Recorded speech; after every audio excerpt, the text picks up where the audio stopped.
Welcome to Integrative Medicine Perspective. I'm Dr. Winnie Liu. Can a thin person be diagnosed with obesity at the same time? The answer is yes, but the questions are, how could that be? And what should we do about it? Let's first take a look at how obesity is determined. The most often used method is the WHO, the World Health Organization's definition of obesity. This definition is based on a specific ratio of weight relative to height called body mass index, BMI. By the BMI method, body weight is classified into 4 categories: underweight, normal, overweight, and obesity.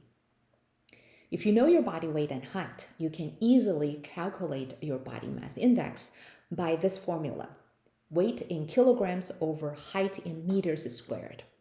Or you can access the CDC and NIH websites for a BMI calculator.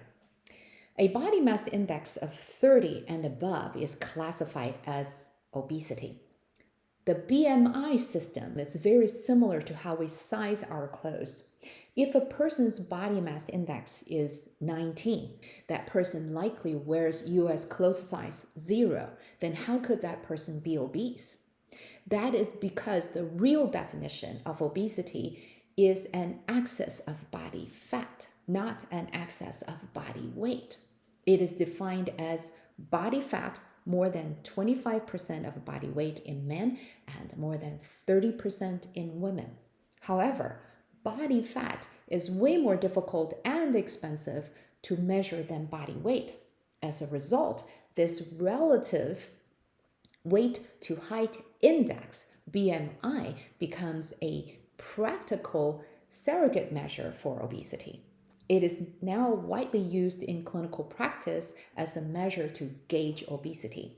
But BMI is not the most accurate measure for obesity. It is an index about body weight, not about body composition. But the real definition of obesity is about body composition. Muscular people, for instance, bodybuilders, do not have a high percentage of body fat. They actually have a high percentage of muscle mass, but they could be mistakenly classified as overweight or even obese by the BMI system.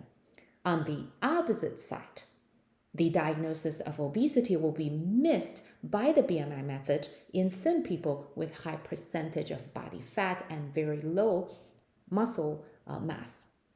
Yes, thin people can be diagnosed with obesity at the same time. Thin and obese people are not uncommon, especially in the Asian population. Thin and obese indicate an underlying metabolic disorder, insulin resistance. Under normal conditions, insulin drives glycogen production, our body's way to store sugar in liver and muscle.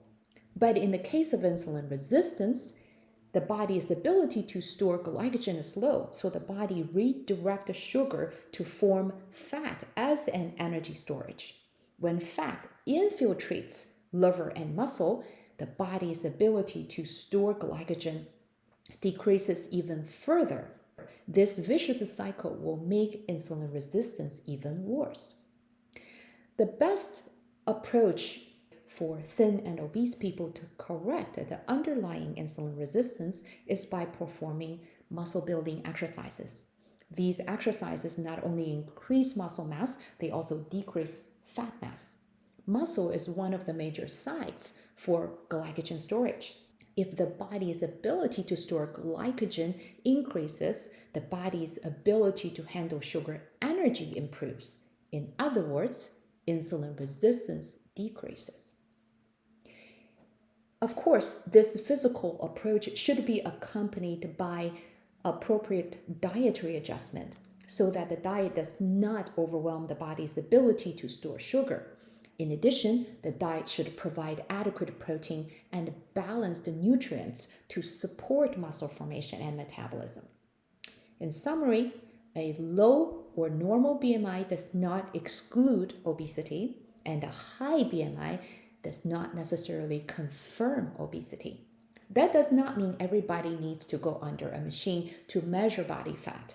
When BMI is combined with other metabolic markers such as waist circumference to hip ratio, glucose tolerance test, hemoglobin A1C, and lipid profile, along with a careful examination of a person's dietary habit and physical activities, we can have a very good picture of that person's metabolic condition.